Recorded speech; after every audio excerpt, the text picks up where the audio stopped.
enzymes. This is the pancreas, this is the amylase, this is the phytase, which will get into the small intestines and assist in breaking down the food into actually absorbable molecules. And in the intestines, that is where the absorption of food takes place, and also ensuring that it actually attaches itself to the cica. And the cica is the blind spot where there is further absorption taking place. And then we have the large intestine where there is reabsorption of any water that would actually be remaining in the food. And then the cloaca is the exit. How long is the digestive system of a chicken? A healthy, normal chicken. How long should it be? How long are the intestines, especially the small intestines? And when do they develop? Majorly they develop during brooding stage. So ensure that during brooding stage is well done so that the length of these intestines can go up to 1.5 meters, sometimes up to 2 meters. Why that is very important is that the longer it is, the more surface area it increases, the more villi you have, the more absorption you have. The current challenge you are going to be dealing with in poultry farming is the issue of malabsorption. How much food is actually being absorbed so that there is production. Coccidiosis, etiology. Coccidiosis is caused by protozoa of the phylum Apicomplexa of the family Emeridae. Most species affecting poultry belong to the genus Eimeria. I'm sure you know that. And they are attached to different parts of the intestines, and they are actually selective because if Eimeria necatrix only attaches to the duodenum, you'll actually not be able to find it at the jejunum or at the ileum or at the cica. They are very specific in poultry, unlike in the wild birds, where necatrix can actually attach itself to the length of the intestines. Coccidiosis in poultry is generally host-specific. It is host-specific. We have Eimeria for chicken, we have certain Eimeria species for the turkey, and we have certain Eimeria species for the quail. So it is actually host-specific. Coccidiosis is worldwide. You will find it everywhere you go. It's ubiquitous. Universally, present in poultry raising operations, coccidiosis is almost universally present in anywhere you are raising poultry. I hope we can understand that. The question is it sporulated or it is not? Is it infective or it is not? But you'll always find elements of coccidiosis somewhere. The oocyst eggs will always be where they are chicken. So that is very important for you to note. And the only time it will attack is if the birds are susceptible. If the immunity is low, then the birds will get coccidiosis. Most times than not, you'll either find that the birds are stressed, maybe there is a lot of noise coming in, maybe you have changed the feeds, maybe the weather pattern has changed, and then now it will use this opportunity to attack the birds. Both clinically infected and recovered birds shed oocyst eggs.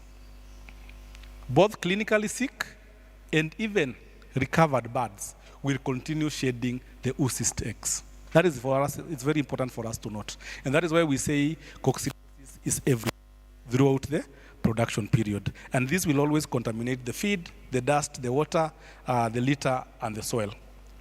Oocysts may be transmitted through equipment, personnel, as well as presence of insects. Remember, flies. Flies will also be part of the transmission of oocyst eggs. So you'll ask yourself, where did this coccidiosis come from? Kumbe ni rodent control mkulima hajafanya.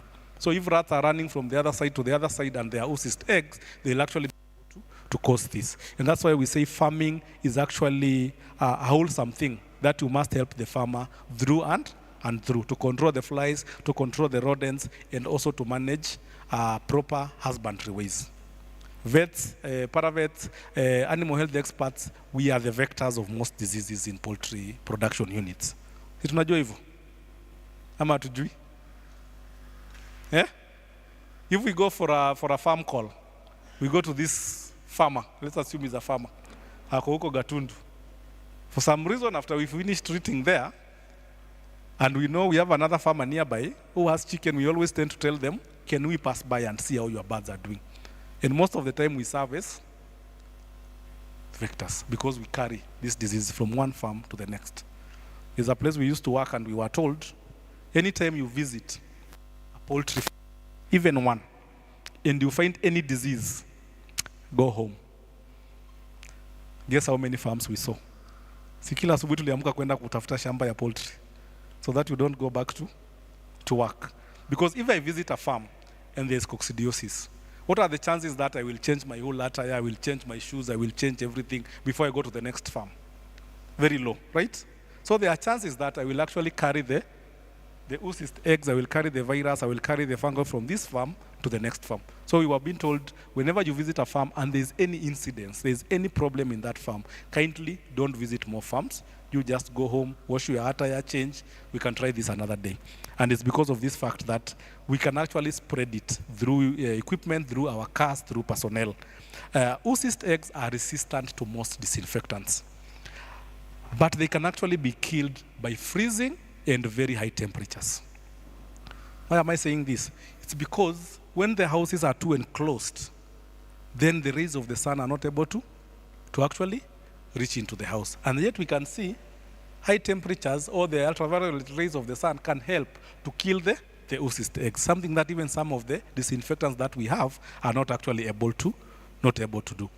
Pathogenicity is influenced by, one, host genetics. And that's why we keep insisting, ask your farmers to collect day-old chicks from reliable suppliers, because host genetics play a very vital role in production. It actually plays almost 50 to 56% overall in production. So if you got the wrong day-old chicks, all we are working with is 46%, 44%. Are you really going to break even? If it is a dairy farm, and you find a cow that maybe somebody was supposed to get an Holstein Friesian and did not get the right genetics, you're only working with a 44% production. And it becomes very difficult. And that's where the losses start. And in this one, it's very important to note that we have some genetic traits that are actually immune to certain Eimeria species. So get the day-old chicks from the correct places, which are certified. Nutrition is a factor. Nutrition is a factor. And that is why one farmer will be more affected by Eimeria species, coccidiosis, than another. Because maybe the genetic makeup of these birds is actually stronger, and also the nutrition they are feeding on is way better, meaning their immunity is higher. And that is why we have these variations, whereby we have specific people who think coccidiosis is such a big thing. We have others who have never actually experienced it, because it can become subclinical, whereby because of the genetics of the bird, because of the immunity of the bird, because of the feeding of the bird, they are not showing clinical signs. But in another farm, which is actually having the same Eimeria, the birds are actually not immunosuppressed. The birds are not feeding well, and the genetic makeup is not good. They will actually show more signs than the other one. Eimeria tenella is always in the sika.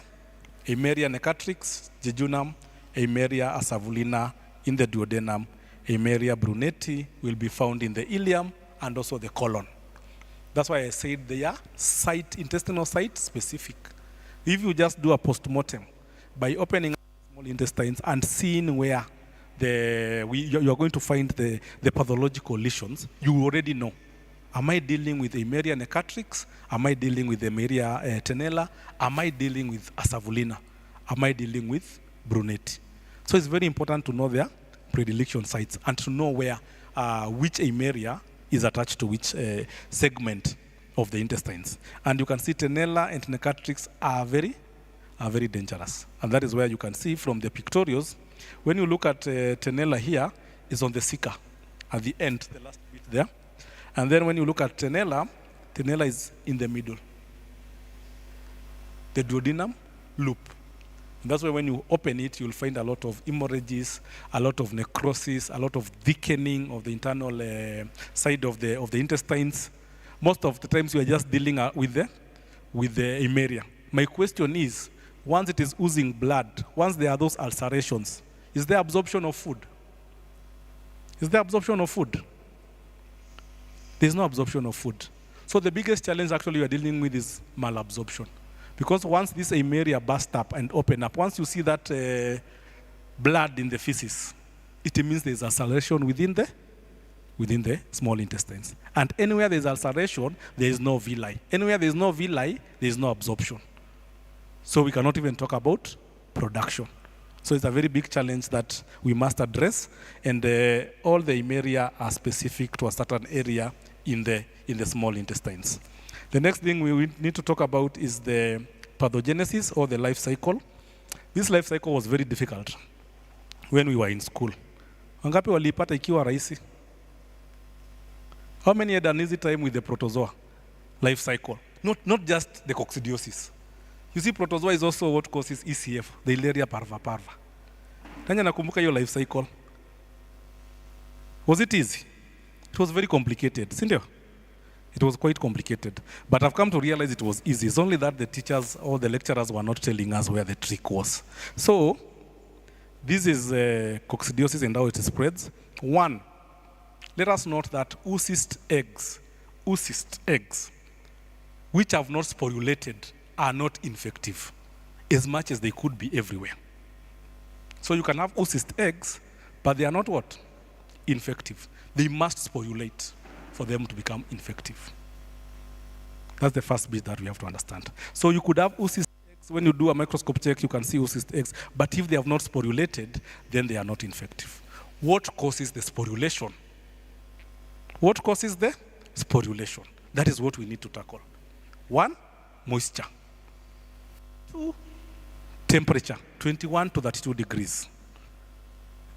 3, oxygen. So those 3 factors will lead to sporulation of the oocyst. You could have oocyst eggs here and the birds are okay and they're not showing any clinical signs. But whenever there's that more moisture, more humidity, the temperatures are within these degrees, then there's sporulation of the oocyst eggs. And once there's sporulation, then now we have the oocyst eggs, which are actually sporulate, and you have them now being fed into by the chicken as they feed on feed. And that's why you can see number A.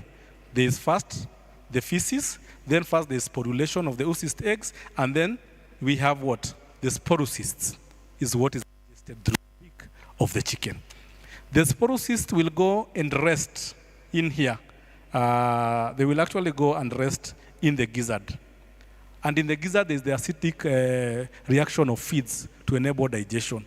And this acidic environment in the gizzard is what will cause now the unenveloping of the sporocysts. And then now they will become what we call the schizons. And then these sporocysts will become the sporozoids. The sporozoids now will get into the small intestines and attack the epithelial cells of the small intestines. And when they attack epithelial cells of the small intestines, they will actually multiply inside. They will actually multiply many times in a very short period of time, leading to the bursting of the epithelial cells. And when they burst, they release what we call the merozoids. You can see them there. And then when they release the merozoids actually undergo the process once again. Their sexual reproduction goes on twice before we get to the sexual reproduction. There's a sexual reproduction which goes to 2 levels, then sexual reproduction. Why this is important is the level of destruction they are going to destroy the epithelial cells. Because one sporozoid will get into epithelial cells, it will multiply inside until the epithelial cell bursts. That bursting is the ulceration. Tumeelewa? Once it bursts, the merozoids will get into new epithelial cells within the intestines. They will multiply, sawa, through sporosity, and then they will burst again. They will release more. Hadi hapo tumeelewana. And then now the merozoids will actually undergo what we call now the sexual bit of sexual reproduction, whereby we will have the division, whereby we have the microgamete and the macrogamete. The microgamete is the male, the microgamete is the female. And then through sexual reproduction, they fuse by syngamy. And when they fuse, is when now they release the oocyst eggs. The oocyst eggs are still ineffective until sporulation happens. Si imekuwa rahisi? Ama bado ni ngumu? What happens in ECF? Who can tell me what happens in the life cycle of ECF? It's the same process. Sindio? ECF inakuwa spread by a 3-host tick. So the 3-host tick has what? The sporozoids in the mouth, in the saliva. When this Rhipicephalus apediculatus bites a cow, they spread the sporozoids. The sporozoids will get into the blood and they will find the white blood cells, the lymphocytes. Then they will attach themselves there. Are you seeing now the similarity? So protozoa species have a tendency of making the cells to burst. They multiply inside and they burst. So in ECF, the sporozoids will get into the white blood cells. They will force the white blood cells to multiply. When the white blood cells multiply, every time they multiply, they become two daughter cells, 3 daughter cells, 4 daughter cells. The same process. Then they will exit the white blood cells, and then they will get into red blood cells, whereby they become the merozoids again. So when they are inside the red blood cells again, they do what? They keep multiplying. As they keep multiplying, the red blood cells burst. The more they burst, the more hemolytic anemia comes. Tumeanza kuelewana sasa? There's a similarity. I'm just trying to say that. If you want to understand protozoa species, there's a similarity. We are talking about schizoid, sporozoids, merozoids, and oocysts. So that is the process that takes place here. So by the time you realize the signs of, you can see the clinical signs of coccidiosis in a bird, the destruction, that is what I want to arrive at. Because every time a merozoid gets into an epithelial cells, it multiplies and bursts and bursts and bursts. And you are ending up with the intestines not able to absorb or to do anything. And that chicken is not adding weight. That chicken cannot lay an egg because it has not absorbed any food. That chicken, opportunistic infections can now get into the blood system. So we are having septicemia, we are having Clostridium, which was just sitting in the stomach, getting into the internal blood and multiplying. So you're dealing now with septicemia, and we're also dealing with ulceration, we are dealing with malabsorption, and remember the coccidia is still there multiplying some more. And that is why there is so much death in coccidiosis cases.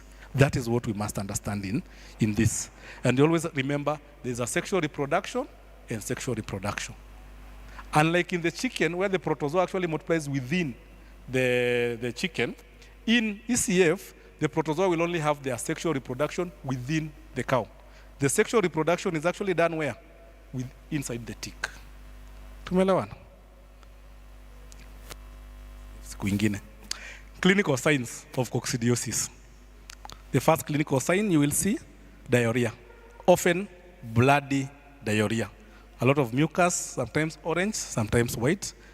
Behavioral changes. These are the basic sick symptoms of a chicken. Lethargy, depression, huddling together, droopy wings. Of importance is the bloody diarrhea, the first one. Then you are having performance decline because of the factors I've told you. If there is no absorption, there is no production. That's the basic rule. If I'm not eating, there's very little I can do. That's why in the hospital, when they realize somebody is not eating, they connect the IV. Because without a source of energy, very little can actually happen in terms of production. So mortality, high death rates. I've told you there's destruction of the epithelial cells, there is infection by the opportunistic infections, and the chicken is not feeding or drinking water because of these reactions. And so you end up with a lot of a high mortality. Postmortem lesions, intestinal damage, vacant intestinal walls, and sometimes hemorrhage in the theca, secondary infections, enteritis. Necrotic enteritis will always follow coccidiosis. Necrotic enteritis is a disease that most of us, most times is neglected because it's a follow-up, it's a secondary infection, it's a secondary disease after coccidiosis. But necrotic enteritis is very dangerous, it's very short-lived because it's the name, necrotic enteritis. It is inflammation of the intestines, but now with necrosis. After there's necrosis, we cannot have the epithelium rebuilding again. We cannot have regeneration of the epithelium. So there's sloughing off of the villi. So this bird cannot absorb food at all. And so necrotic enteritis will always be short-lived because in less than 3 days, you'll have 50% of the birds dying. And most times we have coccidiosis, we have necrotic enteritis. What causes necrotic enteritis? What causes necrotic enteritis? It's a bacteria. Which bacteria?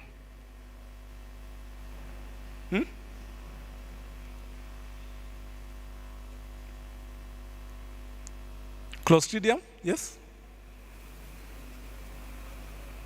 Yes? Helicobacter? No, it's Clostridium perfringens, A and C. They produce a lot of toxins that interfere with the chicken, leading to necrotic enteritis. Sawa sawa? I'm sure we have seen this in our operations as we have tried to help the farmers. The bloody diarrhea, the brownish diarrhea, the gassy excreta. Look at that chicken, droopy wings. It's just the sick syndrome of a bird. Look at that blood coming out. What you need to ask yourself every time you see this is, where is this blood coming from? That's the first question you need to ask yourself. It is that bursting of epithelial cells. Imeanza to make sense? That bursting of epithelial cells is now what is leaving the blood open, and that is where the blood is oozing from. So whenever you try to think about how to help this chicken, think about how fast to stop the blood from coming out. Because it's a cut. It's not really a cut, but it's a burst of the cells. And that's where the blood is coming from. The other thing you need to know, this bird is not absorbing food. Because the villi are no longer there. If the epithelial cells burst, in a burst pamoja na the villi and the microvilli, that is the site for absorption. So that is the second challenge. The other thing you must think about is, what happens when blood is exposed in terms of bacteria, opportunistic bacteria, get in, leading to bacterial infection and leading to septicemia. That is what this should tell you. So you're already dealing with 3 or 4 sicknesses. So I know we have seen this. I know we have appreciated this in most areas. Pathological lesions, it's not very clear, but it looked very good here. Maybe you'll be able to appreciate it.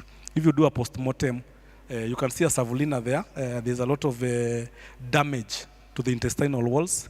You can see a lot of hemorrhage, enteritis, inflammation of the intestines. You can see how big they are. They are just inflamed. The intestines are totally inflamed, and you can appreciate the thickening of the walls and the clotting. If you look at the tenella there is clotting of the blood within the knee. And if there's clotting, then again, there's going to be a lot of enteritis and a lot of secondary infections. Then you will end up with necrotic debris. If you try to use something to wipe out, you'll actually be able to be left with necrotic debris. This chicken cannot give you eggs no matter what. This chicken cannot add weight to the weight that the farmer wants at 7 weeks. So whenever you see this, just know it's better to prevent it than to actually have to deal with it. There's a lot of pictorials on this because I wanted you to appreciate this. These are other birds. I showed you these birds last time. When was the last time we were here? Nani alikuwa ile CPD ingine ya attack last year? Ulikuwa? Ilikuwa lini? July. Yes.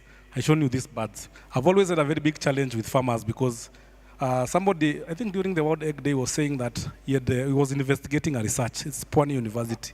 And they were able to tell us that they had gotten a problem with one of the hatcheries. So they did a research. They collected the birds. Actually, the birds had necrotic enteritis. It's funny, the story links. And so when they took the samples to Mariakani and tested the birds and realized that the necrotic enteritis was actually coming all the way from the hatchery, the farmers that they collected samples from, 100 farmers from Kilifi, they asked those farmers, who did you tell about this problem? Out of the 100 farmers, none spoke to a vet.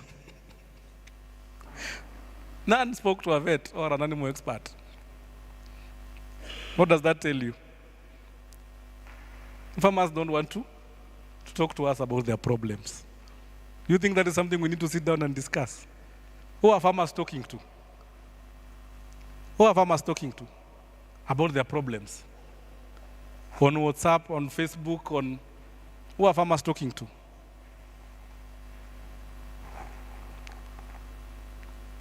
Fellow farmers.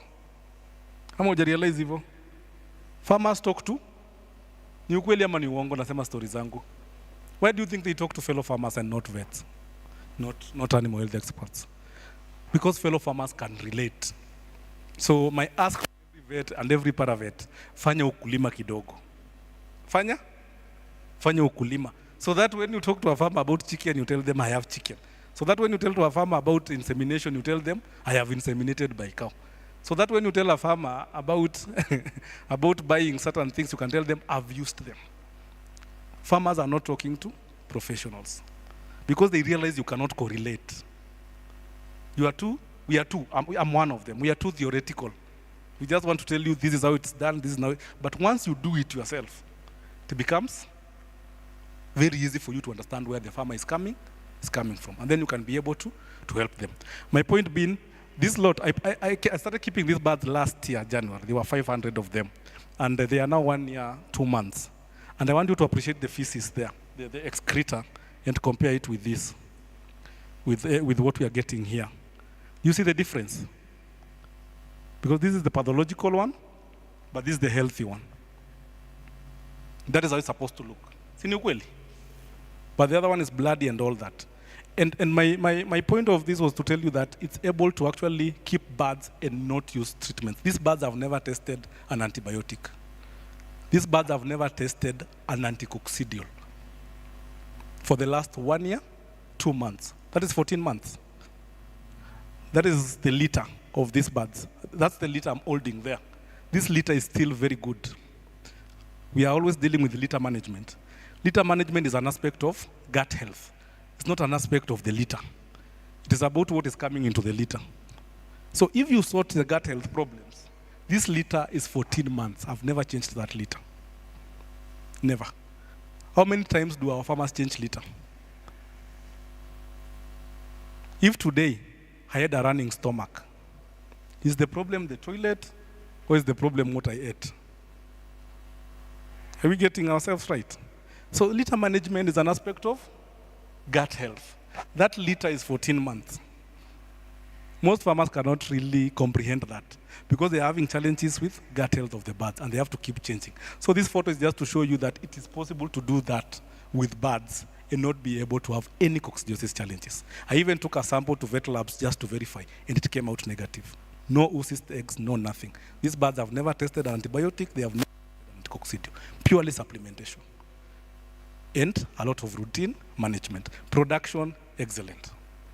And I put them in just to be able to talk to farmers and tell them, I have them. This is what is done. Because every farmer you talk to used to tell me when we do a training, "Nyi hamuna kuku, we ujui." Sindio? Do you think now a farmer can tell me poultry farming is not profitable? Yet we can do the math. Those birds are using the most expensive feed, and they are still breaking even. Which is the most expensive feed in the market? At 65 shillings a kilo. But somebody says, if your feeds are not below 55, you cannot break even. You can still use very good feeds and still be able to, if the birds are not going to fall sick. That is my point. Because once you have this, regenerating this epithelium, whether we treat these birds or not, getting these birds back to production is the toughest job you can ever do as a vet or a paravet. How many of us have treated cows with mastitis? Do they get back to the normal production they had? Do they? In that cycle, in that lactation cycle. Most times than not, they will not. Sinukweli. They will come back in the next lactation cycle because of what we discussed in the earlier. The issue of incubation, clinical signs, recovery. Recovery takes too long. So think preventive medicine is the only way we can be able to avoid this. Because if you can maintain that production at 85% continuously for 1 year, then that farmer has no problem with profits. But if the production will come down to 40, even for 2 days, it will probably take you 3 months to push it back to 70. Have you experienced that? Because of that downfall, getting it back there becomes quite difficult. So coccidiosis, that's a healthy intestine. I want you to appreciate the pinkish color. I want you to appreciate the excreta. I want you to appreciate how it's supposed to. Compare that with that. You can see there will be no absorption in this. Doesn't matter how much you feed, but the food is not being what? Absorbed. And if the feed is not being absorbed, you are doing zero work. And there will be no absorption in the small intestine. But if this is what you are having, there will actually be absorption. And if it's a broiler bird, in 5 weeks, you will get your target 1.7 kgs. If it is a layer bird, you'll actually get your production. These are the villi I was talking about. If you look at those and you are to look at it microscopically, you'll end up with very bright looking microvilli, which are actually going to absorb the feeds you are giving the chicken. And I will always insist, if you want to know whether the chicken are consuming feed, measure the kgs you are giving. If it is 140 grams, put 2 birds in isolation, measure the feces they are producing after 24 hours. If you are ending up with your 140 grams, are they still going to lay an egg? Are they still adding weight? So you already know there's something somewhere. And that is how you can actually be able to tell, because if there is no absorption, you're in trouble. How do you diagnose coccidiosis? Fecal flotation is the easiest way. Fecal flotation is whereby you just take excreta from the chicken, you get some saturated sodium chloride, or you get sodium nitrate. It's a simple thing to do. And then you put them in, and you wait for 10 to 20 minutes. The oocyst, all the eggs will actually come, float on top, and you can be able to view them. That is fecal flotation. The only challenge with fecal flotation, it is 80% accurate. So we still have a whopping 20% which is not tested. But it's the easiest way to test whether there is coccidiosis or there are oocyst eggs. Histopathological examination of tissues, samples collected at necropsy. Whenever you collect samples and you end up with something like this, then you know.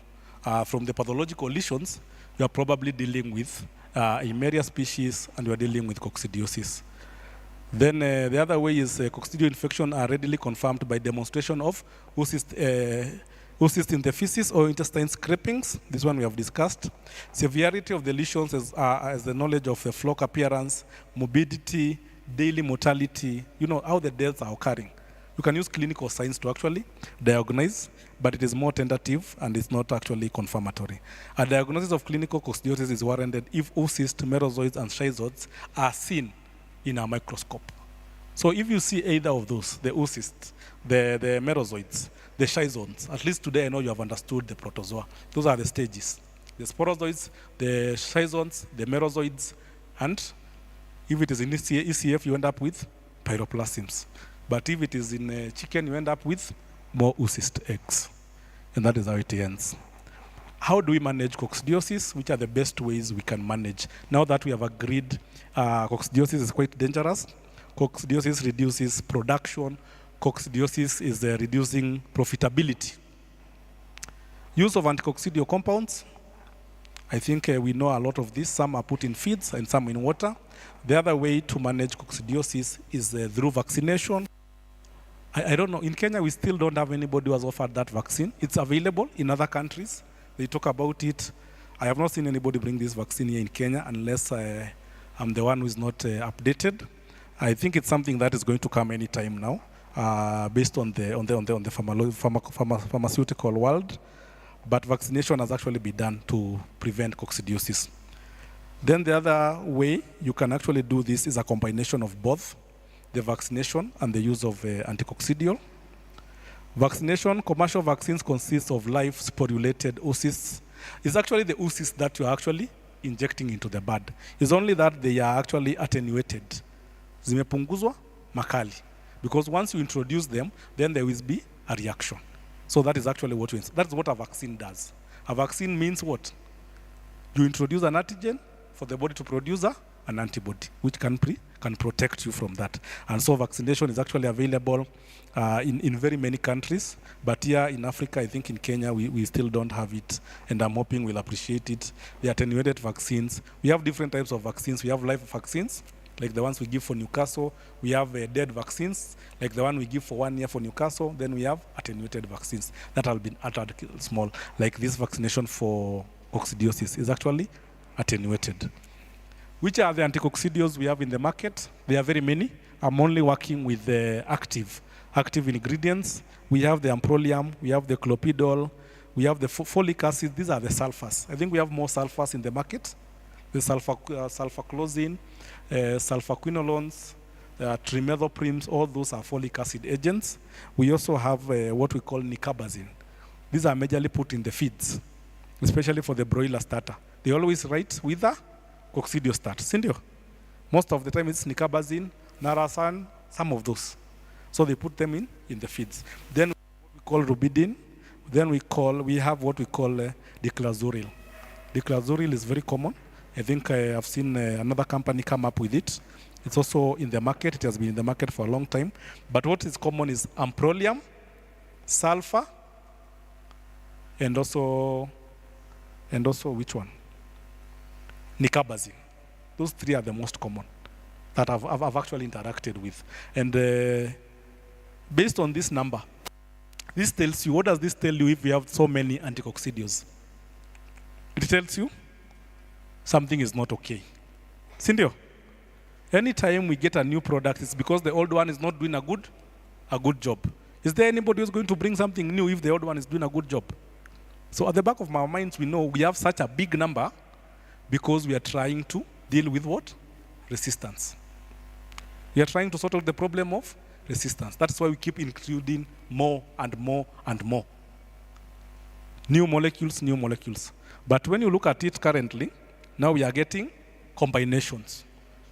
Na kuna mtu aliniambia ukianza kupata combinations kwa drugs, unajua researchers wamefika mwisho. Do you know that? Which other product are we getting combinations? Acaricide. Acaricide we have what?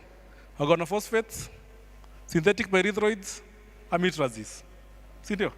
Kuna ingine imetokea of late for the longest time.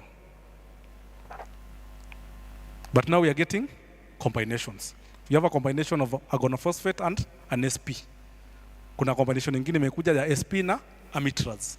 So whenever you realize we are starting to get combinations, it clearly tells you that there is no new molecule. And that should frighten you. Because if we do not have a new molecule, then we have to use whatever we have well. Otherwise, we end up in resistance and drug tolerance. And you can see from that what I was talking about, the sporocyst. I think this is more clear at the top table. This is just to take you back to the life cycle. The sporocyst becomes the sporozoid, the schizont, and they keep bursting. Whenever you see that opening, just know the epithelial cells are bursting to release the merozoids. And when the merozoids are released, they get in again inside new epithelial cells. And they multiply and they burst for the second time. So 2 asexual reproductions. And once the merozoids burst for the second time, that is when they become what? The macro and macro gametes. And that is when they fuse. And then now we have the production of the oocyst. It's a cycle. That's why it's called a life cycle. It goes back to the oocyst. It starts from the oocyst, it goes back to the oocyst. So you appreciate it there. These are the different anticoccidios that we have in the market and how they work. How they work. And you can be able to interact with them. We have monensin, so we have salicomycin, we have nasin. All those are actually put in feeds. The first lot, you'll find it in feeds. I know they don't write what they have stated. They always write with anticoccidiostat, isn't it? So from today, you know it's either salicomycin, monensin sodium, or narasin. That is what they put in the feed, especially for the day-old chicks in the broilers. Then now we have the remaining ones, the nicarbazine, sulfonamides, amproliums. These are now the products that we are dispensing at our shops whenever a farmer comes with a problem of coccidiosis. And then the last group is the newest, which again, we are still using in our farms. What are the challenges we are having with anticoccidial drugs? This one we have discussed. The issue of tolerance, the issue of resistance is happening. The question is, what else can we do? What else can we do? We can actually prevent the disease before it actually occurs, because we do not want to have these challenges. So this slide is purely on illustrating antimicrobial anticoccidial resistance, which is a new thing in the market, which is something everybody has to consider because it is here with us. And as vets and as the professionals, you have to be ready now to go to a farm which has coccidiosis, you treat, and the treatment does not work. Are we ready for that? You have to be ready to go to a farm, you treat something, you know this is coccidiosis, you know this is ECF, you know this is the problem of this, you treat and it does not work. But the pharmacy atasema ni wewe hujui kazi yako. But we are having drug tolerance. It is also in the hospitals. It's a big challenge that everybody is supposed to be now dealing with. And we are looking for alternative ways to manage these conditions. So for anticoccidiosis, you'll realize that the direction that it is taking now is organic anticoccidias. Organic anticoccidias. Every time I hear this name organic, I always ask myself, it seems our great-great-parents knew about it a long time ago. It's only that nobody really pushed this agenda forward of coming up with our own treatments through what? Herbs. Si maneno ya herbs siku hizi imeisha kabisa. But now we are going back to the herbs because they are actually an alternative way to the chemical way. I think we became too westernized, and now we have spent our time using the westernized drugs, which are chemicals, and now everybody is realizing we should not have left the herbs. So we are going back to the herbs. And even in coccidiosis now, we are going back to the herbs, the flavonoids, the phytochemicals. This is the new direction. And you'll be able to see, for those who research a lot, for those who want to understand new innovative ways of preventing or treating some diseases, we are going back to the herbs. And you'll be able to see so many pharmaceutical companies are now going back to bring herbs, because the chemicals, to a certain extent, are having challenges to manage the situation we are in. So we are not the only ones with these organic anticoccidias. They are available, but this is the newest one, Abiotumeleta. It prevents coccidiosis. It prevents secondary bacterial infections. It causes immunomodulation. It will prevent against necrotic enteritis. I told you, when there is coccidia, there is necrotic enteritis. When there is necrotic enteritis, there is immunosuppression. If there is immunosuppression, there is secondary bacterial infection. These things will be together. So if you can find something that can be able to sort out that problem altogether, I guarantee you will have actually had a solution. What does this biocox contain? This organic anticoccidia is actually a brown-colored liquid comprising of special herbal extracts. We are back to the herbs. And which herbs are these? I could not pronounce some of these names, but they are there. You can see the moss, mannan, oligosaccharides. This is not an herb. This is more of a probiotic. We know the work of a probiotic. Sorry, not a probiotic, but a prebiotic. Prebiotic. So a prebiotic is the food for probiotics. Sawa. And a prebiotic will prevent pathogenic bacteria from proliferating and multiplying. So that is what the mannan oligosaccharides will do. But in this case, it will also reduce the schizont and oocyst count of coccidia. So then we have the second one, the azadirachtin, which reduces the Emeria tenella, which we said is very notorious, especially in the chickens. So Emeria tenella infection is actually going to be sorted out. The phytochemicals will inhibit sporulation and cell wall formation.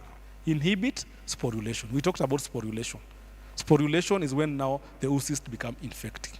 So if we can inhibit that bit of it, whereby the oocysts stop becoming infective, sporocysts, then we might actually gotten a solution. So if the phytochemicals do that, and it has been proven that they can do that, then you actually have a solution. Alkaloids are very effective against Emeria species. So they have also been combined there as herbs. And then we have the fructooligosaccharides, which will promote beneficial fauna in the gut. Beneficial fauna is the good bacteria. The one now we were talking about the probiotics. Then we say that bursting leaves a wound. It leaves an ulceration. We need it to in. So you'll realize that this product contains vitamin K. Vitamin K is a clotting factor. And vitamin K will actually close that hole, which will actually be having there. And then vitamin A assists in the regeneration of the epithelium. Ile epithelium ambayo ilikuwa imepasuka, after imefunikwa, inarudisha ile villi. That is very important. So that now absorption can go on. So this is one of those few products I felt like it's better we train it to you so that you understand there's alternative ways and we do not stick to the olden chemical way of doing things. Indications during coccidiosis and also during necrotic enteritis. This is just a little bit of necrotic enteritis because I felt like it's a neglected disease which is actually present anytime there's coccidiosis. So necrotic enteritis is an acute enterotoxemia caused by an anaerobic bacterium, Clostridium perfringens, and the clinical signs are usually short-lived, a sudden increase in flock mortality. The research I was telling you about, we were being told by that lecturer from Pwani that 80% of the birds died. Mortality was almost 80% of the birds died from almost 100 farms until they had to do now the research and realized it was necrotic enteritis. Necrotic enteritis will always occur if there is immunosuppression and if there are ulcers within the intestines. So it's actually a secondary infection. And this is how it will look like. the chances of this epithelium regrowing and the villi regrowing are actually very oblique, especially in broiler birds. Necrotic enteritis will actually appear in broiler birds between 2 to 5 weeks. That is when it actually presents itself. It's the same period when you'll actually have a problem of coccidiosis. It's only that because the broiler birds stay for a very short period of time, you have no time for them to recover. And so that is why they always pass on by the 5th week. Dosage and administration of the biocox is basic. Is actually, it will protect the intestinal integrity, promoting gut health, and you are only supposed to have 1 ml to 1 liter. And this is just a conclusion statement that a healthy gut is able to use nutrients for growth and production rather than using them in fighting diseases such as coccidiosis. Because I felt like we are focused so much on the treatment, we are not looking at what is happening to the bird away from the disease. And the biggest challenge we are having is absorption and retention of these nutrients. By preventing coccidiosis using biocox, you will improve the weight gain, especially in the broiler. You will improve feed conversion ratio, and you will improve livability of a bird. So that is basically it on coccidiosis for now. I think I still have some more time. Maybe we can have the question and answer about the two topics. We can start with the diefly, or rather Musca domestica, and then we can have the one on coccidiosis.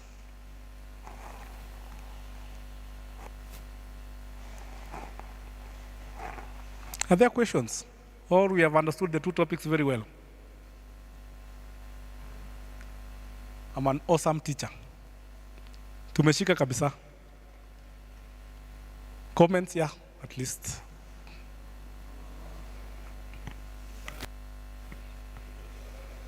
Yes?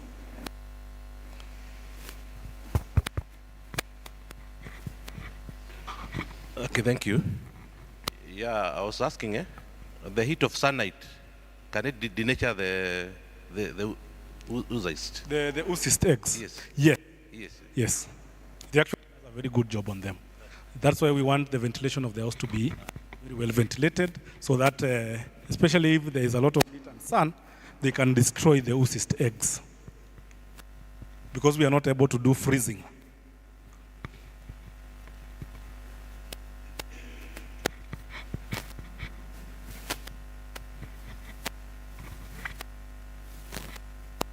Nataka utupeleke kwa last slide.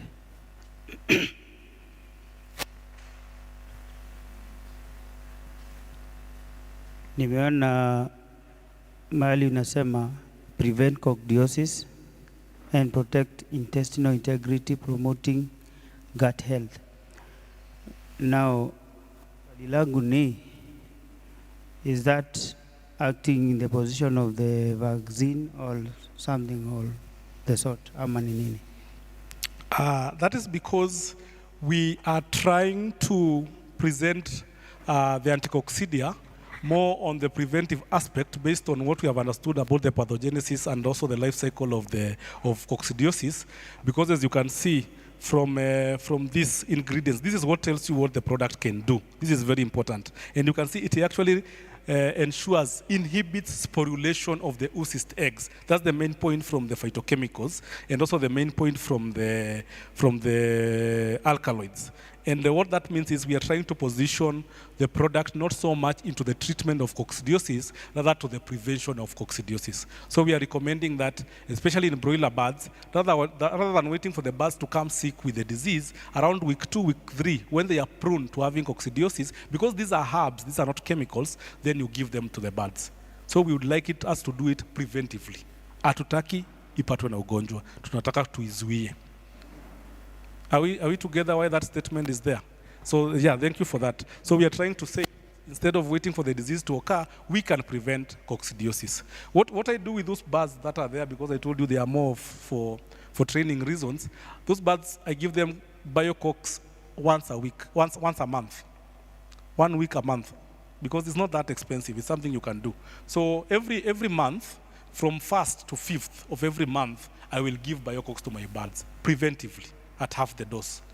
And I can tell you there are no oocysts from the fecal concentration we have collected from those birds. Those who are having broiler birds, because most of your farmers will have broiler birds, tell them in the second week, like there, the way we are advertising, we are just saying that in the second week, you can use Solvita, you can combine it with Biocox. It is an herb, so it's not a chemical. It has 0 withdrawal period. I forgot to mention that. It has 0 withdrawal period. It cannot be traced in the eggs. It cannot be traced in the meat. So give it preventive-free rather than waiting for it to be a treatment. Remember, oocyst eggs are ubiquitous. They are everywhere. They are just waiting to sporulate.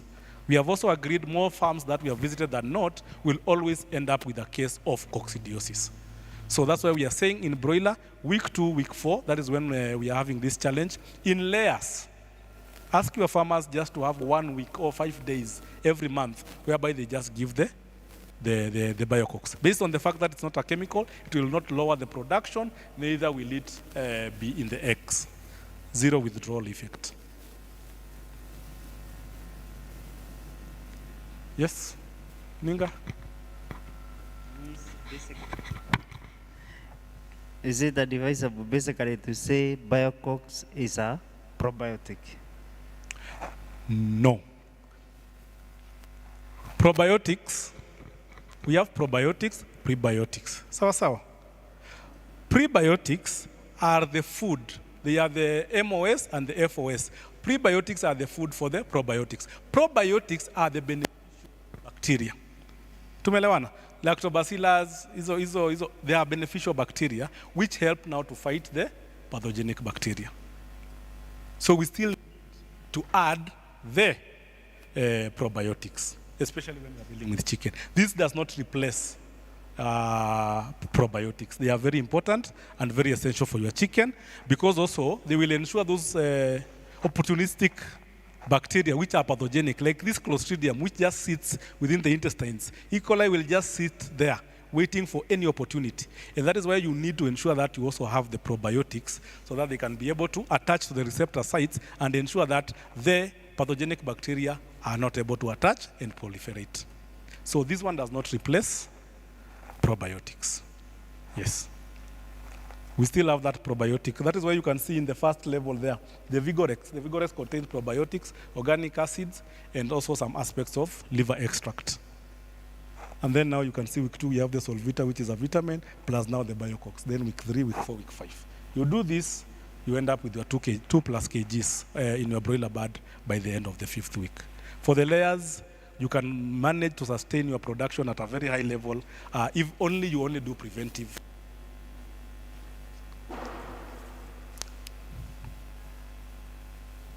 In the case coccidiosis has already graduated to necrotic enteritis, how do you deal with the bacterial infection with Biocox? If coccidiosis has already graduated to necrotic enteritis, how do you deal with bacterial infection with Biocox? As you can see from the indications, Biocox has an aspect of antibacterial. So it can be able to do what? To sort out the two problems. Because Biocox is indicated in coccidiosis and also necrotic enteritis. Necrotic enteritis is just an aspect of bacterial infection. The enterotoxemia from Clostridium perfringens. So we just need an antibacterial. And these herbs have an aspect of antibiotic aspect. So there's another product that we have also brought, which is very new for preventive medicine also, which is called Utereton, for removing retained afterbirth and cleansing the uterus. That product also has herbs. And what the herbs will do, they have an ecbolic effect. They will push the lochial discharge out, ensuring the cow comes back on it very early. And what they also do is they will also kill or destroy the mild infections, especially whenever we do manual removal. See, there is an aspect of bacteria entering the uterus. And sometimes removing it becomes very difficult. So when you use that product, which is an herb, there are herbs that have that antibiotic effect. So this product and also the ones that, the new one we have brought on Utereton for the retained afterbirth and for use after the cow is calved, they have antibiotic aspect, but they are still herbs. It's not a chemical. I think that is the only question here. Any other question?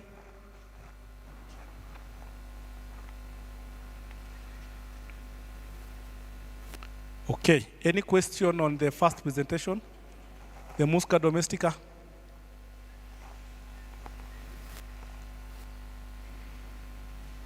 Okay, I think we are all good. Maybe I can hand it over to Ninga to carry on from there. Thank you very much, Dr. Mbua, and I believe after such a wonderful presentation, he deserves a round of applause. How many factorials do you think Dr. deserves at this point? What way to Athika? It depends on how. Something from the online team.